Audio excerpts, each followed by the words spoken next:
Hello students, this is Rani ma'am from unique classes and welcome to all my students. जैसा कि काफ़ी दिनों से बच्चों का डिमांड आ रहा था spotting errors, ma'am spotting errors का प्रैक्टिस करवा दीजिए। तो चलो आज हम करते हैं स्पॉटिंग एरर्स। ठीक है, आज का जो सेशन है that is of spotting errors. और उनका बच्चों का कन्फ्यूजन क्या होता है कि मैम जब इंडिविजुअल आता है, जब हम इंडिविजुअल प्रैक्टिस करते हैं टॉपिक्स का, जैसे नाउन का स्पॉटिंग एरर्स कर रहे हो, तो कहीं ना कहीं दिमाग में बैठा हुआ होता है कि यहाँ पे जो भी एरर है नाउन का है। प्रेपोजिशन का प्रैक्टिस सेट बना रहे हो तो यहाँ जो भी एरर है प्रेपोजिशन का है। बट दिक्कत कब आती है? जब बच्चों के पास मिसलेनियस आ जाता है। मिसलेनियस मतलब मिक्स्ड एरर्स, और आपको प्रैक्टिस मिक्स्ड एरर्स का ही करना है, क्योंकि आपको आपके एग्जाम में मिसलेनियस ही आता है। आई कैन अंडरस्टैंड बच्चों को दिक्कत हो जाती है जब सेंटेंस आता है, तो it's very difficult to decide whether in a particular sentence the error is of noun और प्रोनाउन और adverb adjective. But due to immense practice, जितना ज़्यादा प्रैक्टिस करोगे चीज़ें आप समझने लगोगे। ठीक है, दिस नीड्स प्रैक्टिस। प्रैक्टिस करवाते करवाते 300-400 क्वेश्चंस करोगे ना, उसके बाद आपको धीरे धीरे पता चलने लगेगा कि कैसे एरर फाइंड आउट करते हैं, एरर बनाते समय अप्रोच क्या होना चाहिए। ठीक है, आ जाओ यहाँ पे देखो। मोस्टली हमारा एरर्स बहुत ज़्यादा देखा, टेंस का रहेगा, वर्ब का रहेगा, सब्जेक्ट वर्ब तो अच्छे से पढ़ना है, क्योंकि वर्ब एक ऐसा चैप्टर है। जैसे जब भी मैं अपना कोई भी बैच शुरू करती हूँ जनरली वर्ब से ही शुरू करती हूँ, क्योंकि मुझे लगता है कि वर्ब पढ़ा दिया तो मैंने 30% सिलेबस कवर कर दिया। Verb is related to preposition, verb is related to subject verb, verb is जहाँ जाओगे वर्ब से टकराओगे, तो verb is a important chapter. Next आओ, पहला क्वेश्चन देखते हैं। This acts were push through parliament in spite of opposition but for little modification. अब मैं थोड़ा साइड हो गई हूँ, आप सेंटेंस जहां भी हो एक बार सेंटेंस देख के आप देखो कि क्या एरर हो सकता है इसमें। लाइव सेशंस भी हम जल्दी लाइव सेशंस ही करेंगे। लाइव सेशंस करेंगे तो क्लासेस इंटरैक्टिव हो जाएगा, मुझे आपके आंसर्स भी मिलते रहेंगे and that will be more interesting. These acts were push through parliament in spite of opposition but for little modification. ये देखो दीज है, ये तो सही है, दीज प्लूरल है, एक्ट्स है। Acts were push through parliament, parliament में ये एक्ट वगैरह तो जानते ही हो। एक्ट को पुश किया गया इन स्पाइट ऑफ ऑपोजिशन, विरोध के बावजूद भी ये एक्ट्स पार्लियामेंट में पुश किया गया, बट फॉर लिटिल मॉडिफिकेशन। और ये चीज ध्यान रखना है कि सिर्फ एरर ही फाइंड आउट नहीं करना है, देखना है कि सही क्या होगा। ऐसा नहीं है कि तुक्का लगा देना है। देखो हमारा एरर इसमें है, एरर हमारा इसमें है, यहाँ पे एरर है। अब चलो मैं इसको एक्सप्लेन करती हूँ। अब हमारे कुछ बच्चों के दिमाग में आ रहा होगा ना, वो अ लिटिल द लिटिल वाला कॉन्सेप्ट लगा रहे होंगे। लिटिल मतलब ना के बराबर, अ लिटिल मतलब एटलीस्ट थोड़ा, तो कुछ लगा रहे होंगे कि अ लिटिल आएगा, बट ऐसा कुछ भी नहीं है, क्योंकि ये बोल रहे हैं इन स्पाइट ऑफ ऑपोजिशन के, विरोध के बावजूद भी एक्ट्स पास किया गया और बिना सुधार के, उसमें कोई मॉडिफिकेशन नहीं किया गया। इसका मतलब है कि मॉडिफिकेशन नहीं किया गया तो लिटिल तो आपको ना के बराबर ही होता है, तो अ लिटिल लगाने की जरूरत नहीं। अब मैं बता रही हूँ एरर क्या है। एक होता है बट, वेरी इंपॉर्टेंट, एक होता है बट और एक होता है बट फॉर। ठीक है, इसको ध्यान से समझोगे। बट वर्ड भी होता है and you have the word but for also. This but is a conjunction, इसको थोड़ा रूट लेवल से काम करते हैं। This but is a conjunction and but for is a preposition. ठीक है, अब कुछ स्टूडेंट्स को लगे मैम बट फॉर नहीं सुना है, बट फॉर हम यूज करते हैं। ये बट कंजंक्शन है और ये बट का मतलब होता है लेकिन, पर। ओके, और ये बट फॉर का मतलब होता है विदाउट। बट का मतलब होता है लेकिन और पर, और but for is a preposition. सबसे पहले दोनों में डिफरेंस क्या है? This is a conjunction and this is a preposition. और हिंदी मीनिंग भी करती हूँ, दिस मीन्स विदाउट। विदाउट का मतलब है के बिना। No doubt I will be doing in English but I will be translating in Hindi as well. बच्चे बाइलिंगुअल ही चाहते हैं। इसका मतलब होता है विदाउट और ये प्रेपोजिशन है। अब मैंने एक सेंटेंस लिखा, he worked hard, he worked hard but he failed. उसने कड़ी मेहनत की पर फेल हो गया। ही हमारे सेंटेंस का क्या है? सब्जेक्ट। वर्कड क्या है? वर्ब। ये कंजंक्शन क्यों है ये बता रही हूं। अगर ये कंजंक्शन है, और सबसे वफादार टॉपिक कौन होता है? कंजंक्शन। कंजंक्शन कभी भी गद्दारी नहीं करता है, वो सेम पार्ट ऑफ स्पीच को जोड़ता है। ये ही है, वर्ब है, सॉरी सब्जेक्ट है, ये वर्ब है, और सब्जेक्ट वर्ब मिला के क्या बनाता है? क्लॉज। ओके, क्लॉज को हम उपवाक्य बोलते हैं। बहुत सारे उपवाक्य से एक वाक्य बनता है, और ही क्या है यहाँ पे? Subject. And then again this field is a verb, और सब्जेक्ट वर्ब मिलके क्लॉज. देखो conjunction is the most faithful topic. ये क्लॉज को क्लॉज से जोड़ रहा है, तो दिस इज अ कंजंक्शन. ये हमारा कंजंक्शन हो गया. और यहाँ बट का मतलब क्या निकल रहा है, लेकिन, पर. उसने कड़ी मेहनत की बट फेल हो गया. ये कंजंक्शन है. अब but for is a preposition. Okay, preposition generally किसके साथ होता है, नाउन या प्रोनाउन के साथ यूज होता है, नाउन एंड प्रोनाउन के पहले. और यहाँ इसका मतलब है विदाउट. बट फॉर का मतलब है विदाउट. अब लिखा मैंने बट फॉर हिज. आपको लगेगा कि मैम आप इतना क्यों समझा रहे हो. इतना समझाने की जरूरत है क्योंकि आपको फर्स्ट सेंटेंस का एरर समझने की जरूरत. एरर को सिर्फ एरर पॉइंट ऑफ व्यू से नहीं करोगे, एरर को आप इंप्रूवमेंट के पॉइंट ऑफ व्यू से करोगे. इंप्रूवमेंट इन द सेंस कि सिर्फ एरर ही नहीं पता लगाना, यू शुड नो कि एग्जैक्टली वहां पे सही वर्ड भी क्या आएगा. But for his timely action he would not have survived. इसका मतलब क्या है, यहाँ बट फॉर का मतलब लेकिन नहीं है, विदाउट हिज टाइमली एक्शन. अगर उसने टाइमली एक्शन नहीं लिया होता, उसके टाइमली एक्शन के बिना वो सरवाइव नहीं होता. ठीक है. और ये बट फॉर किसके लिए लगा है, एक्शन के लिए. यहाँ एक्शन नाउन है. ठीक है, इसके लिए ये बट फॉर लगा. तो बट फॉर का मतलब होता है विदाउट. अब आओ हम अपने प्रीवियस सेंटेंस पे चलते हैं. बट फॉर का मतलब क्या है, बट फॉर का मतलब होता है विदाउट. और यहाँ विदाउट तो एक नेगेटिव वर्ड है. और लिटिल कैसा वर्ड है, जैसे आपने पढ़ा होगा little, a little, the little. Little कैसा वर्ड है, little is a negative word. Little का मतलब होता है, इसका मैंने सेशंस करवाया भी, लिटिल का मतलब होता है ना, इतना कम की ना के बराबर. तो little is a negative word. Then I write a little. A little का मतलब एटलीस्ट थोड़ा पॉजिटिव है, और द लिटिल भी पॉजिटिव. ठीक है, the little is also positive. तो देखो दिस एक्ट्स वर, ये भी बट अपने आप, बट फॉर अपने आप में नेगेटिव है, और फिर से अपने नेगेटिव लगा दिया. दो नेगेटिव एक साथ नहीं आएगा. बट फॉर यहाँ पे हटा दो, लिटिल हटा दो और लिख दो एनी मॉडिफिकेशन. नेगेटिव सेंटेंस में हम एनी का यूज कर लेते. ठीक है, नेक्स्ट सेंटेंस पे आओ. चलो हमारा एरर यहाँ पे, इसको तो समझा दिया मैंने, एनी होगा. The college is holding special lecture for their students and teachers so that they may get enlightened about the economic problems.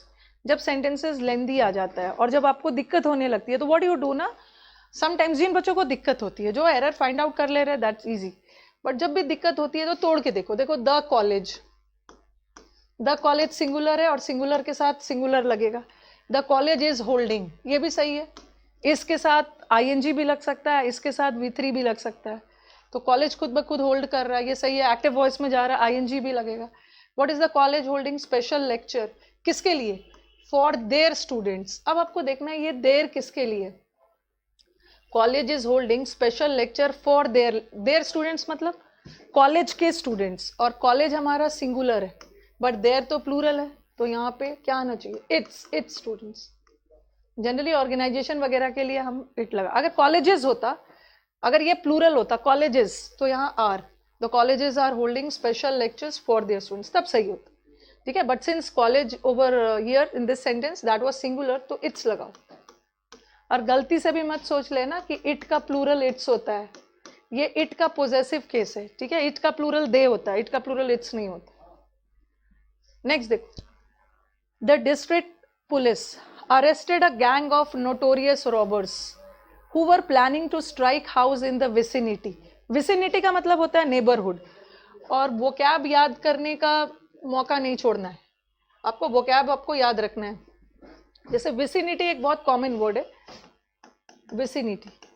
vicinity का मतलब होता है पास, neighborhood. जैसे बोलते हैं ना within the vicinity of 2 kilometers, 2 kilometers के दायरे में. नेबरिंग बोल सकते हो, पास. इसका एक वर्ड है प्रॉक्सिमिटी. प्रॉक्सिमिटी का मतलब भी है पास, नियरनेस, नेबरहुड. और एक है प्रोपेनक्विटी, इसका मतलब भी होता है पास. ओके, तो कहीं भी कुछ नया वर्ड सीख रहे हो ना, उसका मीनिंग जान लो. यू नेवर नो वो वर्ड कब कहाँ पे आ जाए. हाँ, अब आ जाओ, ये तो एरर पे चलते हैं हम. The district police arrested. चलो ये सेंटेंस पास में जा रहा है. डिस्ट्रिक्ट पुलिस है, पास्ट टेंस में अरेस्ट किया, यहां तक तो पूरा हमारा सही दिख रहा है। किसको अरेस्ट किया? अ गैंग ऑफ कुख्यात रॉबर्स। किसको अरेस्ट किया? A gang of robbers. यहां तक भी सही है। अब ये देखो, जब भी सेंटेंस में कोई रिलेटिव प्रोनाउन आ गया, हु, हुम, हुज, विच, दैट, वहां से सब्जेक्ट वर्ब का एरर आता है। ये जो हु है, ये हु किसके लिए है? जैसे आपने पढ़ा है कि हु रिलेटिव प्रोनाउन किसके लिए यूज होता है, आपने जस्ट पहले वाले नाउन के लिए। ये हु किसके लिए लगा है? कुछ बच्चों को लगेगा कि ये हु रॉबर्स के लिए लगा है, और रॉबर्स प्लूरल है तो यहाँ पे वर लगा है, बट यहाँ पे वॉज होगा, क्योंकि यहाँ का मेन सब्जेक्ट ये रॉबर्स के लिए नहीं लगा, ये लगा किसके लिए? किसको अरेस्ट किया? रॉबर्स को नहीं, रॉबर्स के गैंग को, और गैंग हमारा सिंगुलर है ना, तो यहाँ पे वॉज हो जाएगा। अगर गैंग नहीं होता, सिंपली रॉबर्स होता, तब हम वर लगा सकते हैं। और दूसरी बात ये देखो, मैं यहाँ से सेंटेंस स्टार्ट करती हूँ। जैसे मैंने लिखा a gang of robbers, a gang of robbers was या वर अरेस्टेड। देखो आपके दिमाग में आएगा इतने सारे चोर है, इतने सारे चोर है, तो आप वॉर लगाओगे, बट गलत है। बात यहाँ रॉबर्स की नहीं हो रही है, बात यहाँ गैंग की हो रही है। किसकी गैंग? रॉबर्स। और बीच में प्रेपोजिशन तो भी तो आ गया। जब भी प्रेपोजिशन आ गया, मेन सब्जेक्ट किसको मानते हैं? जो प्रेपोजिशन से पहले। और गैंग, गैंग तो एक ही है इसलिए वॉज। अगर गैंग्स होता तो प्लूरल लगा देते। नेक्स्ट वाला sentence, a property dealer was shot dead by 4 unidentified jacket-clad men while taking a morning walk in the park. Property dealer है, एक ही प्रॉपर्टी डीलर की बात हो रही है, चलो सही है। यहाँ वाइल सही है, ठीक है। वाइल प्रेपोजिशन है, प्रेपोजिशन के साथ नाउन लगता है, और नाउन वर्ब को नाउन बनाने के लिए उसमें आईएनजी बना दो, जीरन बन गया, तो इतना दूर तो सही है। While taking a morning walk, कहाँ पे? पार्क। तो जहाँ अगर मेरे पास ये सेंटेंस आए तो मुझे पहला पार्ट और सी पार्ट सही लग रहा है, या तो आंसर नो एरर है या तो बी है। सेंटेंस देखो अब ध्यान से, 1-2 सेकेंड ज्यादा लग जाए but answer should be correct. ये देखो वॉज, वॉज के साथ या तो वर्ब का आईएनजी फॉर्म लगता है या तो V3। आईएनजी कब लगता है? जब सेंटेंस एक्टिव में हो, और V3 कब लगता है? जब सेंटेंस पैसिव में। अब आपको डिसाइड करना है कि ये सेंटेंस एक्टिव है कि पैसिव है। ये सेंटेंस पैसिव जा रहा है, बाय लगा है, डीलर को ये अनआइडेंटिफाइड मैन के द्वारा शूट किया गया, तो यहाँ डीलर ने कोई काम नहीं किया, शूट का काम किसी और ने किया, तो ये पैसिव जाना चाहिए। और पैसिव में क्या हो जाएगा? शॉर्ट। पैसिव में शूट का third form, shoot, short, short, third form आए। 10 सेंटेंसेस हम कवर करेंगे। Demands for diesel cars which has been on the rise for the last few years। Sentence के लेंथ से नहीं घबराना है, लेंथ से हमारा कॉन्सेप्ट में कोई फर्क नहीं पड़ेगा, बस वो आपको कंफ्यूज करने के लिए डालते हैं। Demands for diesel cars which has been on the rise for the last few years may dip as the government is increasing the price of the fuel bringing it closer to that of petrol। अब sentence देखो हमारा, देखो यहाँ पे ये तो सही है, मे डिप, डिप का मतलब डिक्रीज, मे डिक्रीज, ये तो सही है। हम अपना वर्ब देख रहे हैं, देखो यहाँ पे एक वर्ब यहाँ पे is increasing, has been on the rise for the may dip as the government is increasing, ये is लगा है, ठीक है। अब ये देखो हमारा सेंटेंस में ये एक वर्ब है, ये एक वर्ब है, has been on the rise for the last may dip, और ये भी एक वर्ब है, ये तो मॉडल वर्ब है, और मॉडल वर्ब का सिंगुलर प्लूरल से कोई मतलब ही नहीं है। मे डिप मतलब डिक्रीज होने की संभावना है। अब अपना वर्ब देखो, अब आपको देखना है ना, ये जो वर्ब है, यहाँ भी एक वर्ब है, और हर वर्ब का अपना सब्जेक्ट होता है। जैसे इज है, इज भी वर्ब है, तो इस वर्ब को अपना सब्जेक्ट मिल गया, कौन? गवर्नमेंट, गवर्नमेंट सिंगुलर है तो इज। अब ये देखो, ये which relative pronoun, which has been on the rise, ये विच रिलेटिव प्रोनाउन है, which has been on the rise. Rise मतलब बढ़ोतरी, इंक्रीज। किसकी इंक्रीज हुई है? ये मत सोचना कि कार, डीजल कार की इंक्रीज हुई है, इंक्रीज हुआ है हमारे डिमांड में। तो ये जो विच है, क्योंकि जनरली बच्चों को मैं देखती हूँ वो बोलते हैं कि मैम रिलेटिव प्रोनाउन अपने पहले वाले नाउन के लिए लगा है। कार है, ठीक है, कार है तो वो हैव लगा देंगे, लेकिन हमने कार के लिए नहीं लगाया, हमने लगाया है इसको डिमांड के लिए। इंक्रीज डीजल कार नहीं हुआ, इंक्रीज डीजल कार के डिमांड्स का हुआ है। नो डाउट डिमांड्स भी हमारा प्लूरल ही है, आंसर हैज के जगह हैव ही होगा। ओके, लेकिन हमने डिमांड्स के लिए लगाया। अब देखो यहाँ पर जब भी दिक्कत होने लगे कि मेन सब्जेक्ट कौन है, प्रेपोजिशन का सहारा ले सकते। फॉर प्रेपोजिशन है और मेन सब्जेक्ट किसको मानते हैं, जो प्रेपोजिशन से पहले है। प्रेपोजिशन के पहले डिमांड्स है, प्लूरल है, आंसर क्या हो जाएगा, have. Next, as our country is experiencing a recession, banks have become very cautious about giving loans. As our country, किसका कंट्री, हमारा कंट्री, एक ही कंट्री है, इस सही है, इसके साथ ing लग सकता है, एक्टिव जा रहा है, और रिसेशन भी सही है। बैंक्स प्लूरल है, ये भी सही है। बैंक्स हैव बिकम और हैव के साथ वर्ब का थर्ड फॉर्म है, ये भी सही है। वेरी कॉशन, बैंक्स बहुत सचेत हो गए, बहुत बैंक्स अवेयर हो गए। ये देखो कॉशन, TION वाले वर्ड्स नाउन होते हैं, ठीक है, लेकिन हमें यहाँ पे एडजेक्टिव चाहिए क्योंकि वेरी है, वेरी एडवर्ब है और एडवर्ब एडजेक्टिव की विशेषता बताता है। Very beautiful, very smart, very intelligent, तो हमें यहाँ पे एडजेक्टिव चाहिए, बट कॉशन तो नाउन है, तो इस कॉशन को क्या में बदलोगे, कॉशियस, TIOS, कॉशियस, बहुत सचेत होगी। नेक्स्ट वाला,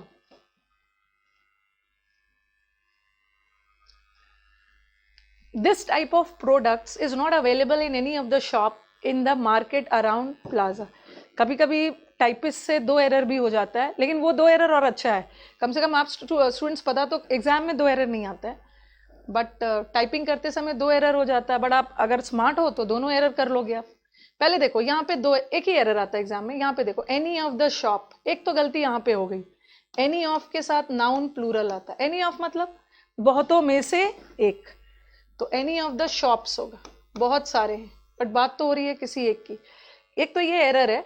नेक्स्ट देखो, दिस टाइप ऑफ प्रोडक्ट्स, अभी मैंने लास्ट टू लास्ट सेशन में आपका सब्जेक्ट वर्ब का एक सेशन डाला था जहाँ पे जनरली सब्जेक्ट के अनुसार वर्ब बदलता है, लेकिन मैंने उस सेशन में क्या किया था कि वर्ब को सही रखा था, अपना सब्जेक्ट को गलत किया।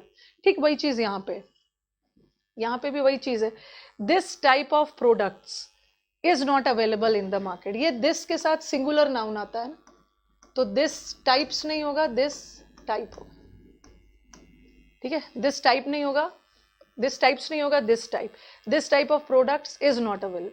अब कुछ बच्चों के दिमाग में ये आएगा, तो मैं जानती हूँ हमारे स्टूडेंट्स के दिमाग में क्या आ सकता है, तो स्टूडेंट्स बोलेंगे मैम ऐसा भी तो कर सकते हैं, टाइप्स को टाइप में ना बदल के हम दिस को दीज में बदल देते हैं, दीज है तो अपने आप प्लूरल हो गया, ऐसा भी कर सकते हो, बट आगे जाके इस आर को इस में भी इस को आर में भी बदलना हो तो आप 2 जगह तो सुधार करोगे नहीं, अल्टीमेटली एरर तो कोई एक ही जगह है। तो आपको क्या करना है, ये तो खैर गलती से एरर हो गया है, आपको क्या करना है, ये इस को इज रखो, ये सही है सिंगुलर, वो आप सही है, इस दिस टाइप कर दो, ठीक है।